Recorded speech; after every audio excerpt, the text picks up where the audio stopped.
next foundation of accountability is power.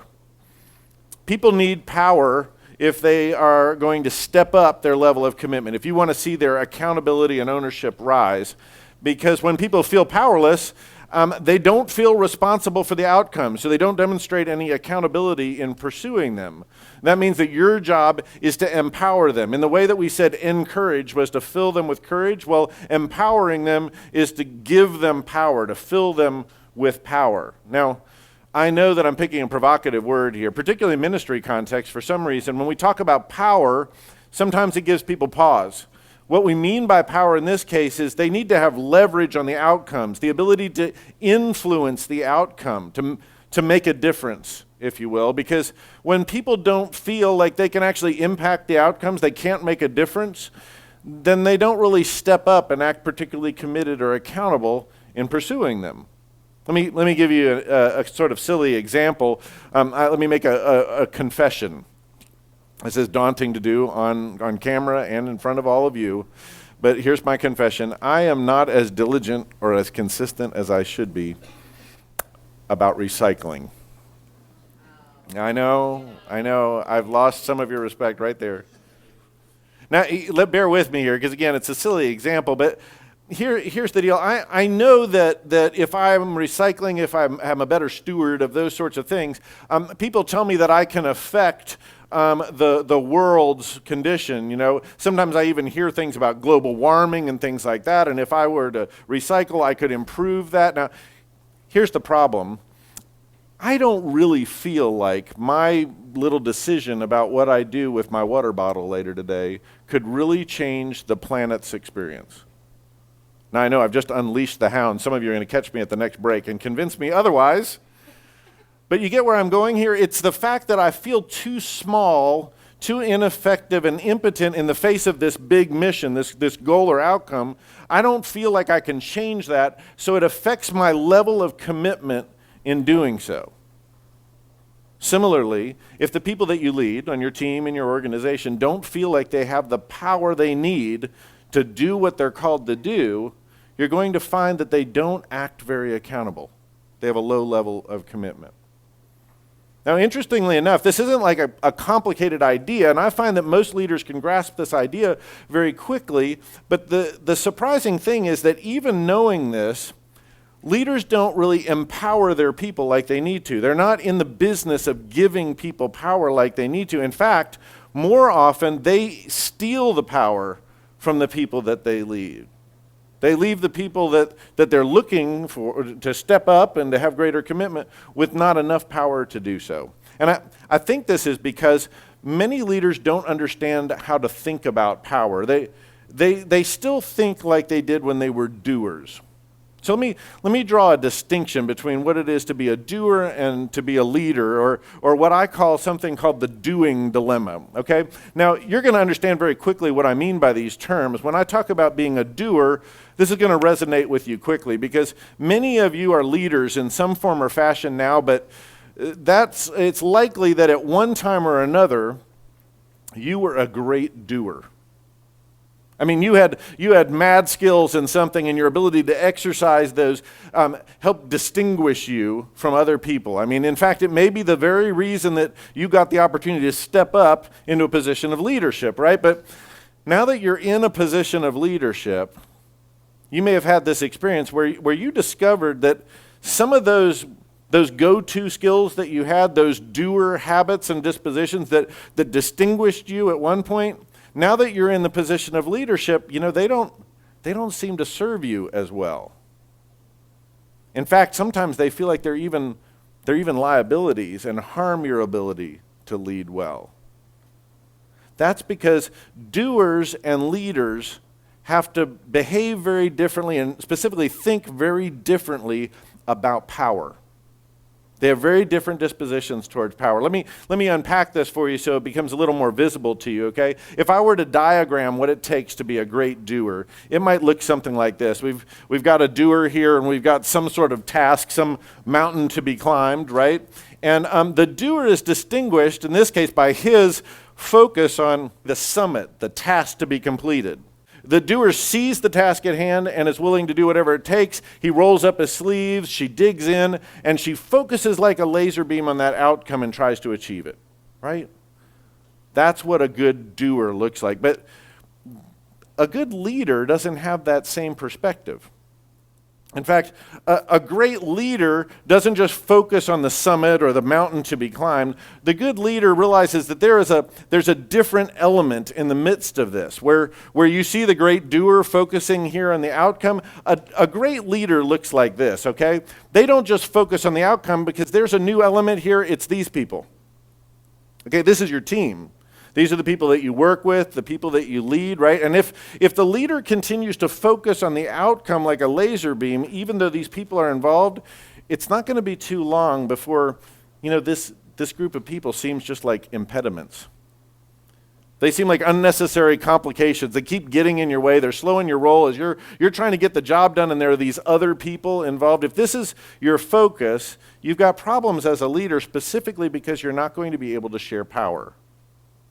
No, a great leader actually has a different focus.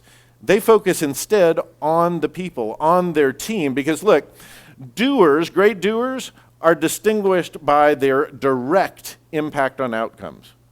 What I mean by that is they're going to roll up their sleeves and handle it personally, right? A great leader is distinguished by his or her indirect impact on outcomes. What I mean by that is when the smoke clears here, the outcome is going to be the work of your people. It's going to have their fingerprints all over it, but your mark as a leader will be on the people.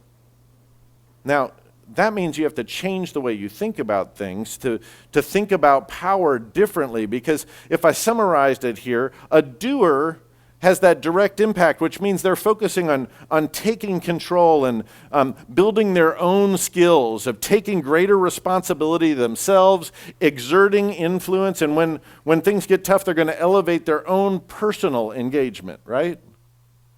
But when you're a leader, now you have to shift. Now you're going to share information and knowledge. You're going to give influence to other people. You're going to have to assign responsibility. And I don't know about you, sometimes it's a lot harder for me to assign responsibility than to just do it myself, right?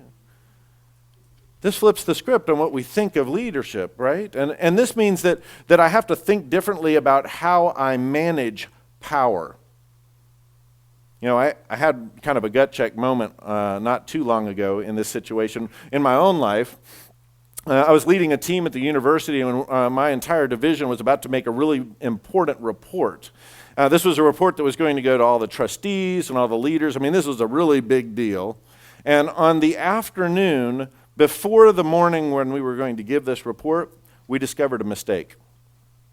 Okay, we discovered an error in what we had been preparing. We'd been working on this for a month, okay? Now, this wasn't just any mistake, not just any minor error. This was the sort of error that, when you discover it, you almost wish you hadn't found it until too late. Right? Because now we're going to have to fix it, and this was going to be a big fix. It was an error in the sort of fundamental assumptions of our whole report, and so we were going to have to kind of go back and redo this thing. Remember, this is the afternoon before the morning it's going to be delivered, and I'm about to pick up the phone, call my wife and say, look, I can't come home tonight. I got to roll up my sleeves and dive into this. We got a huge problem. When the leader, the staff person that was in charge of the team, came walking into my office, and she said, look, we've changed people's schedules. We've gotten everybody on board. We're going to stay through the night, and we're just going to rework it. We've got this. And I said, oh, okay. And she left the office, and I sat there thinking about this a little bit, and as the end of the day came, things got really tough for me, okay? Because now the end of the day is coming, and I'm thinking, well, am I supposed to just go home now? Everybody's going to stay here all night. They're going to be working hard on this. And I really wanted to go get to work on it myself. I mean, look, my inner doer was getting really noisy. Like, I got to go deal with this. My instincts all had to do with okay, I got to get a hold of this and get it done. But at the end of the day, I faced that sort of moment of truth when I had to decide, well, am I a leader or am I a doer? Right? Am I a leader or a doer? What is my role? And I decided I'm a leader. And at the end of the day, I went walking out of the office, and I'm walking towards a car, leaving my staff here to work and everything. This was a long, hard walk. Everything in me was wanting to go back and get involved in this, and I thought, no, I need to stick to this. My team's going to work on this. I'd like to tell you the reason I was making that choice was because, I know this difference between doer and leader, and I know where they're looking. I got the arrows, and, that would be nice to say, but honestly, I think it was more because when that leader came in my office and she said, "We got this," there was also something in her voice that told me, "And we don't need you here all up in our business," right? All right? Some of you have been in that spot too, right?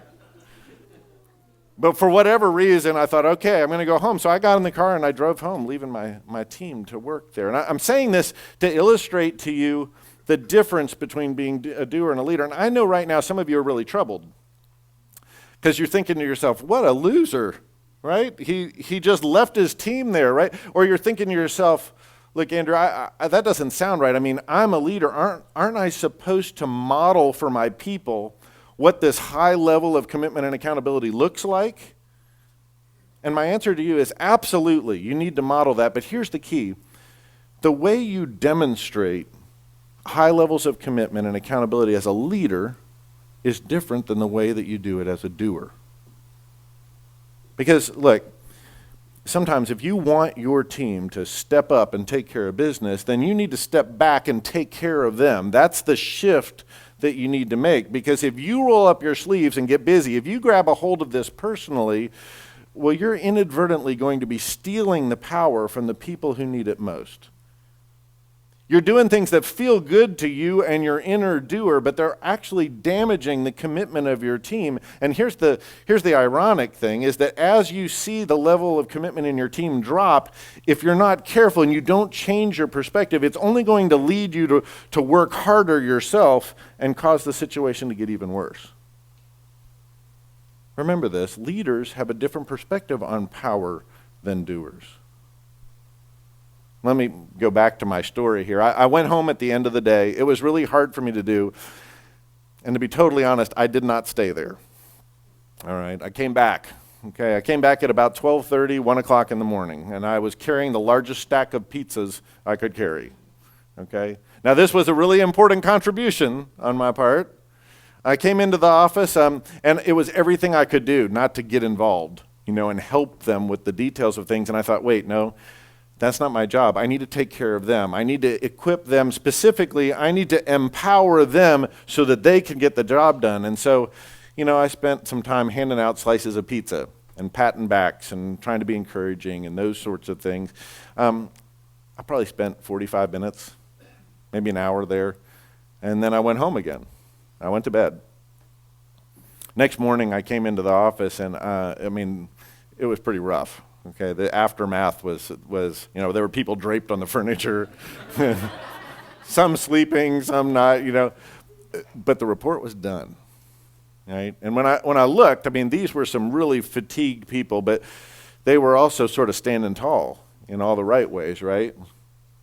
Because, when that leader told me, we got this, that wasn't the voice of a hired hand, was it? That sounded like ownership to me, right?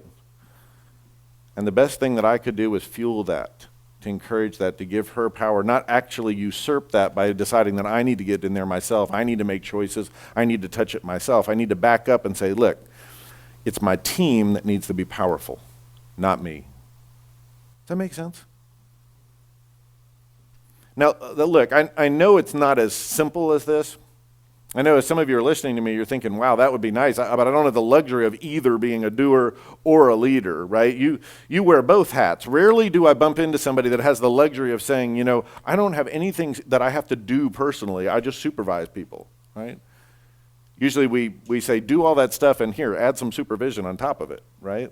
So your job is more like that of a player coach or something like that, where sometimes you're a doer, sometimes you're a leader. But look, here's why I say it like this and give you these pictures, is because what I've found is that leaders who don't at least conceive of these roles as very different quickly wind up frustrating or debilitating their teams.